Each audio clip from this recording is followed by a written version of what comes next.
Olá, bem-vindo, bem-vinda. Começa agora o DNA.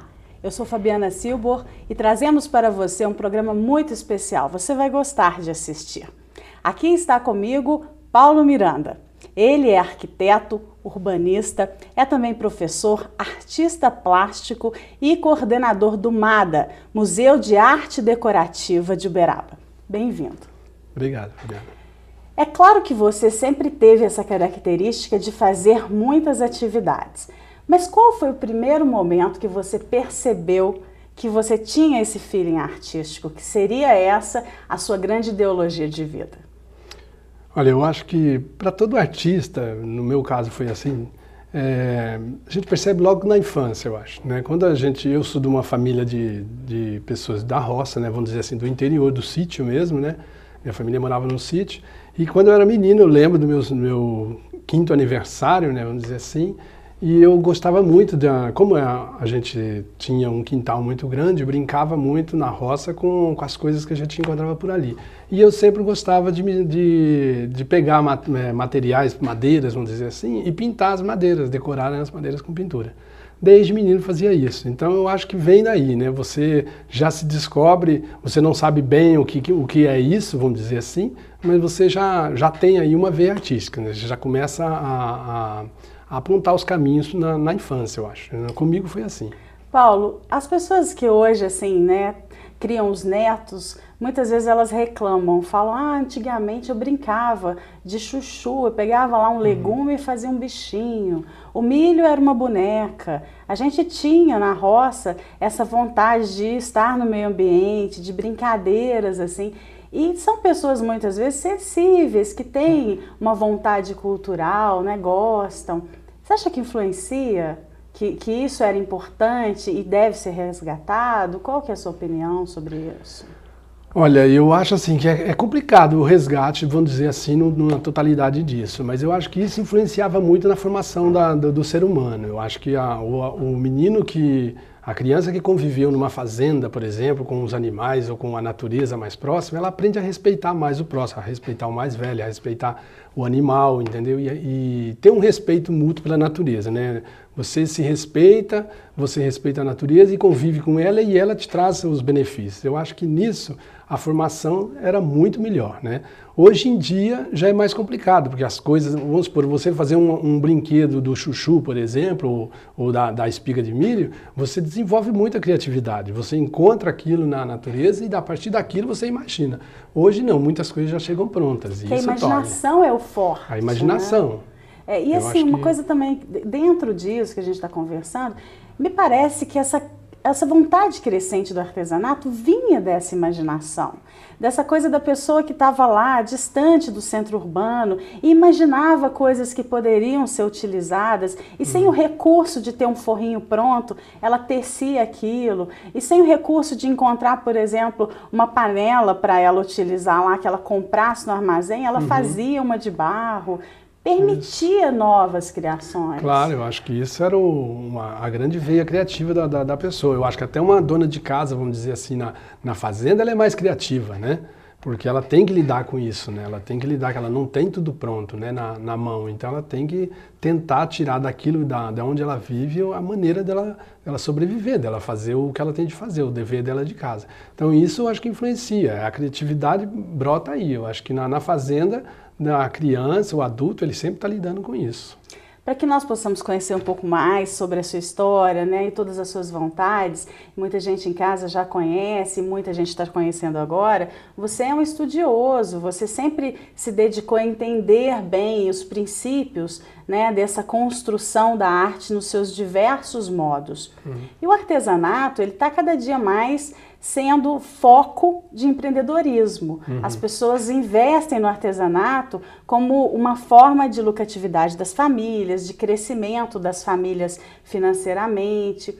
Mas isso cria, às vezes, uma dialética, porque o artesanato produzido em série, ele pode perder a genuinidade, que é uma coisa tão importante, essa transparência do que é raro, do que é só feito uma vez ou não.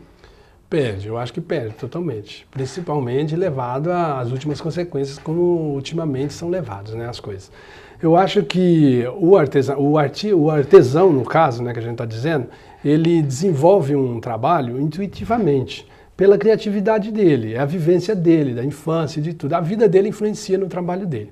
A partir do momento que alguma pessoa, por exemplo, vamos supor, você chega lá e fala para ele, não, você vai fazer somente esse aqui, que esse aqui vende mais, tem mais aceitação, é uma sustentabilidade para você. Você vai ganhar mais dinheiro, vai melhorar a qualidade de vida da sua família. O artesão, na ingenuidade dele, ele vai nessa onda, entendeu? Porque a sustentabilidade, normalmente o artesanato, ele brota em regiões pobres, né? Principalmente. Então ele vai nessa onda. E aí o que acontece? Ele desvia a criatividade dele, ele já não faz mais aquilo com as referências da infância dele, ou da vida dele, no caso, não só da infância. Ele vai fazer com as referências agora do que o outro está dizendo que vende, na cor que vende, no tamanho que vende. Isso é complicadíssimo, é uma violência, né? Você leva uma sustentabilidade para a família, você está dando meios de sobrevivência, mas você tira a sustentabilidade da alma dele, né, que é a criatividade dele. E muitas vezes ele não percebe isso. Essa violência que na tradução real é você ter a capacidade de conseguir produzir algo que você sonha, que te nutre e ao mesmo tempo atender às demandas de mercado, que é um desafio mesmo. Você já vivenciou ela? Já foi violentado em tese, no sentido de querer produzir algo e ver que o mercado te exige outra coisa? Fabiana, isso é uma luta, eu acho, que de todo artista, hoje em dia principalmente, né, e provavelmente do artesão, né? Porque essa exigência do público, né, ou das galerias, no caso do artista plástico, é violenta. Entendeu? Ela é violenta porque ela te tolhe, ela te prende, você às vezes quer passar o pincel um pouco mais forte na tela e você sabe que aquele ato violento, vamos dizer assim, do pincel na tela pode agredir o comprador. É uma coisa muito esquisita, né? Mas então essa questão de você ter que se adaptar ao mercado é muito difícil. O artista tem que estar sempre tomando cuidado para chegar no meio termo, não se violentar tanto, né? Você às vezes tem que abrir algumas exceções, né? Mas que não te violente tanto, né? Que não te magoe tanto. Então o artista luta com isso. Você tem um currículo extenso, inúmeras mostras, exposições, ações ligadas à educação, envolvimentos nessas coordenações que você já fez agora à frente do MADA, mas em muitas outras anteriores. É também um artista de diversas procuras, então levou muita gente a querer suas apresentações em diversos locais. E agora a gente vê que a globalização trouxe aí uma série de concorrências. Por quê? Você, por exemplo, tem um currículo bem técnico, uma coisa que te permite transitar com muita tranquilidade pela sua arte. E você se depara com profissionais que são tão técnicos e outros que são instantâneos, que são frutos mesmo do processo das redes. Então hoje a pessoa aparece como um grande artista e de repente amanhã ela some e faz concorrência durante aquele processo. E muitas vezes são pessoas assim que não têm a profundidade, o alicerce para erguer a obra. Como que você lida com isso? Olha, é uma outra dificuldade na vida do artista. Eu acho que em toda profissão deve ter esse meio, esse veio, vamos dizer assim. Mas na questão das artes, por exemplo, já em épocas antigas, vamos supor, na época do Van Gogh, por exemplo, o próprio Van Gogh não sobressaiu tanto que ele deveria na época. Ele veio sobressair depois, a obra dele foi reconhecida 100 anos depois, vamos dizer assim, né? Então, quer dizer, nem todos sobressaem mesmo, e muitos que sobressaíram na época não são ninguém hoje. Então, hoje em dia, essa questão dessa instantaneidade, né, esse efeito miojo, né, rápido, que a gente estava conversando, então, esse efeito miojo acontece na arte, existe isso. Né, o artista lida com essa questão virtual, vamos dizer assim, com os aparelhos, enfim, com toda essa parafernália de tecnologia, e produz uma coisa assim instantânea, né, e de efeito, que choca muita gente, todo mundo gosta, nossa, que coisa legal, coisa bacana, não sei o quê. E depois, acabou essa, ele vai ter que criar outra. Né, e se ele não tiver uma bagagem, se ele não tiver um estudo, se ele não tiver uma formação legal, ele não vai produzir. ele vai produzir outras porcarias, né? Produz uma coisa boa, amanhã produz outra porcaria, mais uma porcaria, vai porcaria, porcaria, vai sumindo e some. E outros que não apareceram, né, acabam aparecendo futuramente. Então isso vai existir mesmo, a tecnologia chega, eu acho que não tem a volta, eu acho que o mundo caminha para frente, a fila anda, né? A gente tem que acompanhar. Mas existem hoje, como existia na época, pintores de ateliê, pintando a óleo, pintando com acrílica, só pincel e tela, tela esticada no chassi, tela no cavalete, existe tudo isso. E trabalhos bons. Existe espaço para tudo. Para todo mundo. Para todo mundo.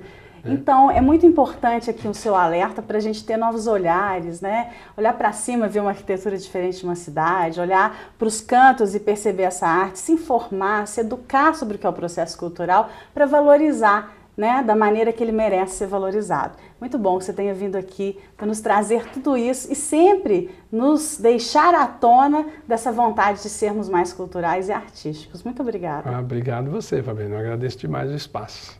Nós é que agradecemos. O DNA está sempre presente, sempre perto para mostrar para você aquilo que você ainda não conseguiu ver. Aquela pessoa que está no nosso meio, mas que tem muito a revelar. Esteja conosco também, porque a sua presença e a sua audiência é fundamental para que possamos fazer as coisas de uma maneira ainda mais bonita. Muito obrigada e até mais!